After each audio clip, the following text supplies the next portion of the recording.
You run to Atlanta when you need a few dollars. No, you're not a colleague. You a colonizer. Mm. Mm, mm, mm. He a fan. My bad, y'all. That song is stuck in my head. Like, this is no Drake slander, but that song is crazy. All right, y'all. I got a big announcement today. So this will be my last time shooting in this spot right here. If you've been following me, you've been rocking with me, I truly appreciate you. But I am moving to Florida. Okay, my wife and my daughter is already down there. That's my wife's hometown. Just for information about us, not too much though, but we live here in Michigan. Well, we were living here in Michigan because this is where I'm from. I'm from Detroit. She got out the Navy. She came here. We moved in together. Then I've been here for 4 years. She was here for 2 years. And then we just decided it's time to pack up and go ahead and open a new chapter of our life. So Jacksonville, Florida is where we will be at. So you won't see no more. I got some videos with the winter in the background and stuff like that. You won't see none of that, at least for the time being. You're going to see palm trees and beautiful Florida skies, right? So that's what we're doing. Again, I appreciate y'all for rocking with me this far, like truly. And I plan to keep dropping these videos, keep dropping content to help introverts build confidence and self-esteem. And just to keep it simple, like I just want to help people learn how to just be their better self. That's why my motto is unleash your inner hero, right? I just want to help people unleash that inner hero that lives inside them, right? Because we all got our own inner hero. Right now, me talking and doing this content is me activating my inner hero, right?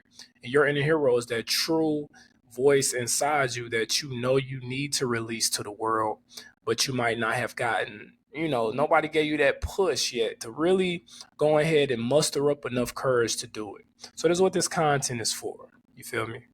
Now, for the topic of today, we're going to be talking about 10. I'm going to give y'all 10 self-care tips for introverted souls. 10 self-care tips for people who are naturally introverted. Let's start with the first one. And this one is pretty simple. You hear it a lot. But alone time, okay? Alone time for introverts is very essential, right? Regularly schedule alone time. This is something I'm learning to do, right? Obviously, I got a wife, I got a daughter now, so I'm learning to schedule it because when you single, you doing whatever you want to do, you kind of spend a lot of time alone anyway, or you might live with a family member or whatever the case may be, and you never alone, right? You don't have your own space to be alone. But either way, you have to be proactive in this sense as an introvert and create it. It's not easy and it might feel like just another job, but I'm starting to get more and more into the routine of doing it, more and more into the routine of creating that alone time that I need. Okay. Introverts, you need alone time to process your thoughts. There's no way around it. It's an absolute need. Otherwise, you're going to get burnt out. You're going to find yourself just ready to give up on everything. You're going to find yourself overwhelmed. I've been there a billion times, right? That's what happens when you don't have that regularly scheduled alone time. So, introverts out there, that's the first thing you should do today. Time block some alone time. Number two, we're going to talk about journaling. This is something I've been lacking on. I ain't gonna lie to y'all, but I love to do it. When I do finally just sit down and be like, okay, let me journal something, right? Let me write and reflect on the last few weeks, the last few months, the last year, right?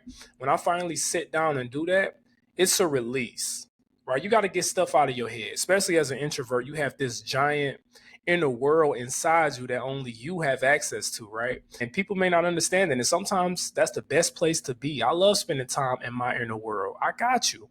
But as a human, you have to deal with the outer world as well, right? Just to live a normal life. You gotta meddle with the outer world. Okay, so journaling, what it does is it helps prevent overwhelm and burnout. Again, that's why I say I know I'm lacking on it because when I find myself overwhelmed, it's usually when I'm trying to do everything in my head or when I'm trying to process everything in my head and not actually making it visual, putting it on paper, right? I'm trying to go through all my thoughts and how fast your brain work when I should be just sitting there and just writing it all out fearlessly too. Because don't get me wrong, sometimes I get it when you journaling and you writing stuff out, you worry about Them your thoughts, right? That's in your head. You worry about them being on paper, and it's like, this is evidence, is what I was thinking, right? But learn to get you a private journal. People respect your space, and just start writing. You can use it for anything. Ideas, that's another one. Get those ideas out of your head and write them out. Goals, get those goals out of your head and write them out, right? Yesterday or the day before, I just text my bro out in Cali, Terrence. I just text him one of my goals for, well, a few of my goals for next year, right? For my family, stuff I want to do for my wife, and things like that, where we want to be financially. And I just texted to him. And I felt this sense of like relief, and not just relief, but accountability, right? You need to learn how to, for one, put yourself out there by putting it on paper, saying it, speaking it, sharing it, right? What that does is it forces you to, it just holds you more accountable. Like I said this, right? I text that to my bro. So next time I'm calling him about, I might be having some problems financially or with my marriage or whatever, he can always reflect back to that with the receipt. Like, bro, remember you said this what you want right here, clearly. Right. And I just feel so good. Like, dang, I told him that. And I'm sharing it with somebody that I love. And it just feel like I feel this sense of just relief. Right. I expressed my thoughts. I expressed my feelings. You could see it, right, as clear as day. I even look back at it like today. I look back at it like, wow, I did text this. So now I'm like, okay, my actions need to be aligned with this. But journaling can go in a million ways, right? Just get you a journal and just start writing. Number 3, reading. Reading is a great escape, right? It's a great escape without you having to really talk to other people. It's a great escape to gain new perspectives from other people without having to actually do what introverts don't like really doing, and that's dealing with people, right? Reading a book is you talking to a person. Well, you ain't even talking to a person. You're just reading what they put on paper. That's it. No pressure, no stress. It's like you read it at your pace. I just finished a book today, by the way, called Tough Times Don't Last, but Tough People Do. Bruh, go get that book. I mean, this book has helped me so much. Like I take forever to read a book. I ain't gonna lie to y'all, because I only read like a few pages a day. But bro, this book, it talks about God. It talks about just not giving up. And it talks about when should you give up, right? It start by telling you like, yo, this book is to let you know that there are times where you need to hold on. There are times where you need to give up. But tough times never last. Tough people do. So there's not a sale on that book. I ain't got no links or nothing that I'm going to put in there or whatever. But just look it up. Tough times never last, but tough people do. Go get that book. But yes, reading is a great way to learn new perspectives. Number 4, creative hobbies. Introverts are creative. I don't care how analytical you are. I don't care how logical you try to be. You still have this free creative spirit that resides in you. We all have it. Every human has it, right? God gave us all that creative spirit. But when your personality is more introverted, a lot of times you keep it locked up. You keep your inner hero locked up, right? Creative hobbies that involve solitude is what I'm talking about. That's more tailored for introverts. Painting, writing, playing instruments, right? Those are ways for introverts to express themselves without having to talk to people again. That's why I say self-care for introverts, learning how to express yourself in a way that's tailored for your natural personality. Get out there and start doing those creative habits. Just pick one creative hobbies, whatever one speaks to you. I've painted before. I like doing it. I don't do it often. Writing is one you can always do anytime, any place. Drawing, right? I used to be the kid in class drawing. You feel me? I'd be over there while the teacher doing whatever they talking about. You know, introverted people with your inner world, you get bored and your mind tend to wander everywhere. So I'll just be sitting there literally drawing all type of stuff until I got in trouble. And then I kind of backed off from that. You feel me? But drawing, doing things that's just you and hobby. You alone with your hobby. Go find some or one. Number 5, exercise, right? This ain't a whole health thing, right? But regular exercise is real important. It boosts your mood and it reduces stress. It just does. And what I mean by exercise, guess what? We can keep it simple. This is what I'm learning in life. Kiss it, don't kill it, right? Keep it short and simple. Not long. Don't keep it long and lengthy, right? That's kill it. Kiss it. So when you approach tasks in your life, learn to just start with the simple. That's one thing I don't think people talk about enough. People tell you, hey, you need to go build a business. You need to go start working out, go to the gym. You need to read every book, take every course. You need to go hard every single day. And they're not wrong. But what they miss to tell you is, yeah, but maybe you should just start with one of those things. Just one. It could be overwhelming trying to do a million things. So when I say exercise, I'm talking about a 5 to 10 minute walk. Right. I'm not talking about going to the gym and lifting 300 pounds. I'm talking about 5 to 10 minute walk exercising. And just a walk as an introvert, right? It's a solitude thing. And you can go out in the nature, right? Walk a clear path, one where you ain't really got to worry about people messing with you and all of that. But you get out there and you walk. And what I do is I look up, I talk to God and things of that nature. You will find this sense of just quiet peace in your soul. Like you will feel that. And it will give you kind of this small reset, right? We all need a reset. You feel me? So let's say I got a call. I wonder if it's still recording. It should be still recording. But quiet habits. 1 second, y'all. Let me make sure it's still recording.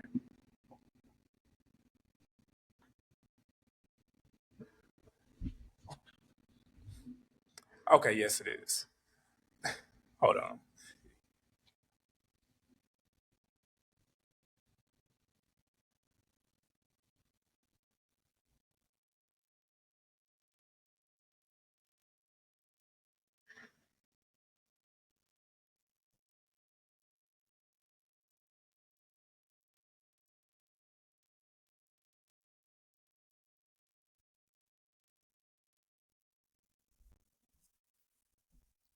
Just say we're still recording. We should still be good.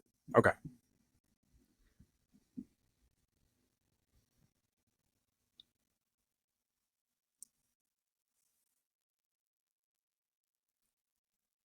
So yeah, when I'm talking about walking, that's one. Walking is a very powerful one. And if you want to step your game up a little bit, you can start going on jogs and runs. I love me a good run. I try to do it at least once a week, right? It could be 2, 3 miles, 4 miles, whatever it is. It's a huge reset. Like running is like it's meditative. You can have your headphones, listening to music, listen to whatever you want to listen to audiobooks and things of that nature. Or you can do what I'm starting to do now, run with nothing, with just peace. And your mind it will wander at first, but after a while, it's like you start getting out of your head and you just pacing yourself. You hear your ground hitting the feet, or you hear your feet hitting the ground, and it's like you just find this sense of flow, and then I don't know, answers start becoming more and more clear to you as you run. So run is a great way as well to implement self care as an introvert. Number six, mindful breathing. Mindful breathing, not just breathing, right? Slow breathing will calm your mind, right? I know sometimes it's like, bro, I do not want to sit here for 20 minutes and meditate and all of that stuff. That's why I say we're going to start with simple stuff. 5 minutes, 3 minutes, right? Of you just sitting there and just even a minute, right? You could just set a timer for 1 minute of you just sitting there and focusing on your breathing. And what it does is it brings you, because sometimes our minds become overactive, it slowly starts to calm your brain and bring you back to just peace and calmness, right? Mindful breathing, because we breathe all day, right, without even thinking about it. But a lot of times we don't be breathing correctly, especially when we busy and working. Sometimes I could be doing stuff and working and realize I don't even think I took a breath because I'm just so busy, or I'm just moving around. I don't even think I really took a breath. You know what I'm saying? So mindful breathing is a very powerful one. Number seven, a healthy diet, right? Proper nutrition can positively affect your mood and energy, right? Same with exercise, it's kind of tied to the same thing. I ain't gonna lie, my diet ain't the best. You feel me? So I ain't gonna get up here and just act like I got a super vegan diet. I don't. Because sometimes I get so caught up in work and stuff like that, I might just grab whatever's more convenient for me. I might just grab some Subway, you feel me, or grab some Taco Bell. My wife cook a lot of great meals, okay? And On the health side, they might not always be the most healthy. They taste amazing, but they might not always be the most healthy meals, right? But I'm learning to start snacking on carrots, like taking multivitamins, drinking a lot of water, right? Start implementing small healthy habits for your diet. Because I could be honest with y'all.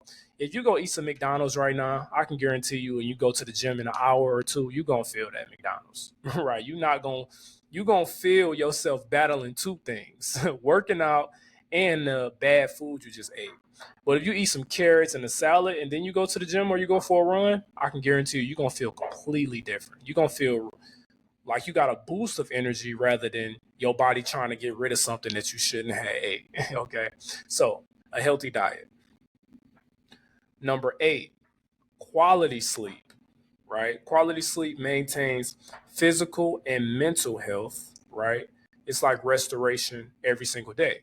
So, quiet sleep, well, quality sleep, quality sleep, you feel me, is for me, I say 7 to 8 hours. When I first started watching a lot of motivational content, I kept trying to do the Elon Musk and sleep for 6 hours, 5 to 6 hours a night, and just roll with that.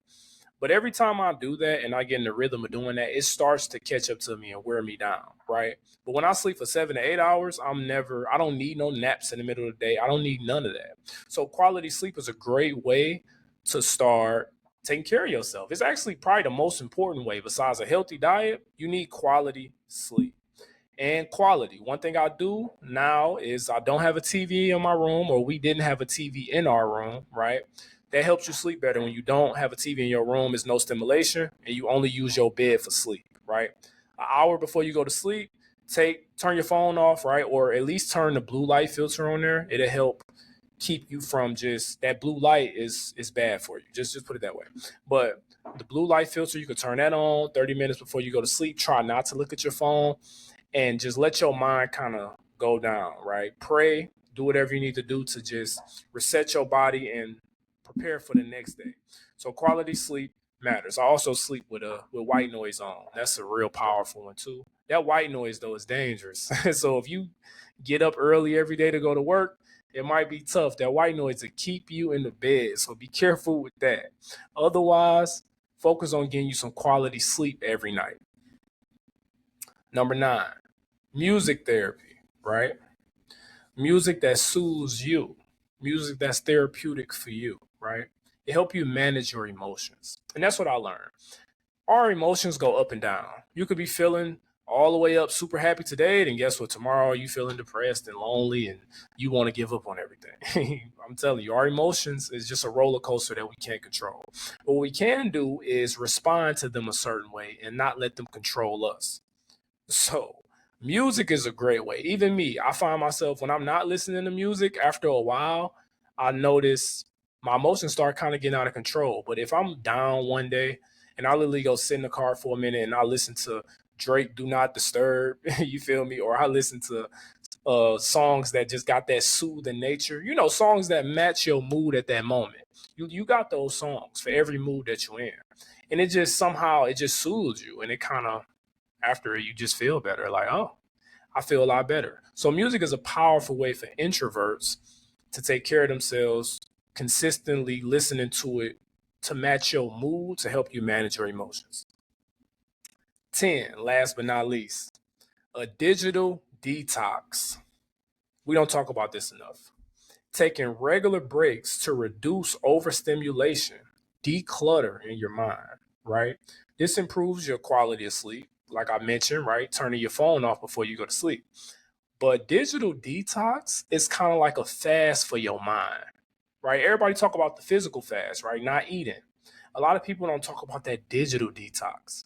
Not even just, I could say, turn off all the negative stuff and only watch positive stuff, right? That's good too. But even positive stuff, it still give you a dopamine hit and it can still wear out your brain, right? It can be overwhelming after a while when you just staring on Instagram looking at all your dreams and stuff like that. Because that's what I do when I do look on social media. I try to look at all positive stuff. But a digital detox, like I said, it's a fast from your brain. I'm talking about for a few hours. I'm telling you, if you don't look at your phone for a few hours, what's going to happen is you're going to feel this sense of peace. Like you're going to get into this place to where you start feeling like a kid again. What I mean by that is a lot of us, at least if you're around my age, 27 or in your 30s, you remember a time where you didn't need a phone all day, right? You was okay with boredom, and boredom is something we got to get more comfortable with. Boredom is good for you. That's a whole nother podcast. But boredom is healthy. Boredom gives your brain time to reset and relax, right? Because that overstimulation is, when you are looking on your phone and you just get a headache, right? And you just wonder, like, why do I got a headache? It's because your brain is overstimulated from all of this scrolling and dopamine hits and all of that. But when you take a break from it, I'll give you a perfect example. You ever music, right? You ever not listen to music for a good little while? You was probably too busy. 2, 3 days you don't want to listen to music. And then when you listen to a song, it's just like it hits you like, dang, this music is really hitting right now. And you think, oh, I just love this song. No, your brain, you had gave your brain a break from that high stimulation. So now when you do it one time, your brain loves it. Like, ooh, I'm not overstimulated, but I'll take this, right? So digital detox is very important. Social media, you could just delete the apps. I know a lot of people do that. Delete the apps for a while. Or if you really want to really just go crazy with it, like leave your phone at home and go to like a boring place. Go to like a river or something. You feel me? For like an hour, 30 minutes. Again, you can start small, 30 minutes to an hour. Go out. Leave your phone at the crib. Hopefully you got a family at home. Hey, I'm leaving my phone real quick. I'm about to go do this. Leave your phone and just leave out. Or don't watch TV at all today. Right? That's just a whole nother, bro. Your mental fast, I think, is just as important as your bodily fast, right? Your body fast is good too. It connects you with God, unlock your spirituality and things of that nature. But mental fasting is something people don't talk about enough. So if you take anything from any of these tips I just shared with y'all, the last one is very pivotal. So try that. And since we got a little extra time, I might as well go ahead and get y'all a bonus one. Especially if you stay to this long, you deserve a bonus one. Why not? I appreciate your time today. So this is my way of showing my appreciation. The bonus one, number 11, positive affirmations. This builds self-esteem and confidence. Positive affirmations. I got this. I can do this. Thank you, God, for this. Start thanking God for stuff that's not even, you don't even have yet, right? Because you need to start seeing it and affirming yourself, because guess what? Our brain, our flesh, it automatically do negative affirmations. Automatically, right? Like your flesh never just want to really do positive affirmations. They only want to do negative every single day. Oh yeah, this might fail. Oh yeah, that plan might fall through. Oh yeah, I don't know if this gonna work out. This thing ain't gonna work out. It's too much. It's too hard. So you got to start countering that with your willpower. Hey, this will work out. Matter of fact, what if it all works out? As a matter of fact, I'm thanking God for it already working out because it's already done. Positive affirmations. I am a successful entrepreneur. I am a great husband. I am a great father. I am a great parent. I am a great mother. I am a great doctor. I am great at everything that I do. I am, right? I am everything God chose me to be. I am what I choose to be. Positive affirmations. I'm telling you, these will help change your life. Thank you for watching today. Till next time, I'm Rasta White. Let's unleash your inner hero. Peace.